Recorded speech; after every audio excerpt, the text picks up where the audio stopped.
Bonsoir, chers frères et sœurs. Je m'appelle Bouch.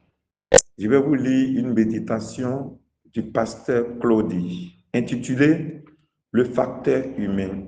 Toute tentative d'adaptation humaine, aussi bien intentionnée soit-elle, ouvre la porte au compromis et conduit inévitablement à l'échec. Exode chapitre 25, verset 40. Regarde et fais d'après le modèle qui t'est montré sur la montagne. J'aimerais aborder aujourd'hui un sujet qui me laisse toujours profondément perplexe et qui pourtant se retrouve trop souvent dans le monde chrétien, le facteur humain. Beaucoup d'enfants de Dieu reçoivent des visions claires de la part du Seigneur. La direction est limpide, l'objectif est précis, et c'est là le drame. L'homme a cette tendance naturelle à arranger les choses à sa manière. Il veut adapter, améliorer, rationaliser, et le résultat, bien souvent, est un désastre spirituel. Moïse, lui, était un leader d'une trempe exceptionnelle, oint et choisi de Dieu. Pourtant, la recommandation divine fut sans ambiguïté. Fais toutes choses selon le modèle qui t'a été montré sur la montagne. Et Moïse, en serviteur fidèle, n'a rien ajouté, rien retranché. Il a exécuté exactement ce que Dieu lui avait révélé.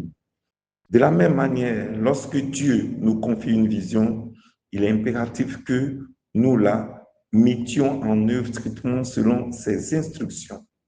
Toute tentative d'adaptation humaine, aussi bien intentionnée soit-elle, ouvre la porte au compromis et conduit inévitablement à l'échec. Le plus grand danger, c'est lorsque la vision doit être partagée ou portée par plusieurs. Là, le facteur humain s'introduit plus facilement. Opinion, débat, vote, suggestion, compromis, bref, l'esprit de la démocratie. Or, qu'on le dise clairement, dans le royaume de Dieu, il n'y a pas de démocratie. Dieu ne gouverne pas par consensus, mais par révélation. La parole est souveraine, ses choix sont parfaits et ne souffrent d'aucune contestation. Bien-aimés, combien de visions divines ont avorté ou se sont éteintes à cause de ce fameux facteur humain? Quand Dieu confie une mission ou qu'il accorde à quelqu'un une vision mandatée par le ciel, celle-ci ne doit pas être adaptée pour plaire, convaincre ou rassurer. Même si elle semble étrange, irréalisable ou déraisonnable, elle reste divine. Imaginons un instant Noé vivant à notre époque. Voici sans doute ce qu'il attendrait. Construire l'arche un peu plus près de la mer. Ce sera plus pratique. Un seul couple d'animaux comestibles suffira, non? Pourquoi du bois de gopher? On a des meilleurs matériaux aujourd'hui.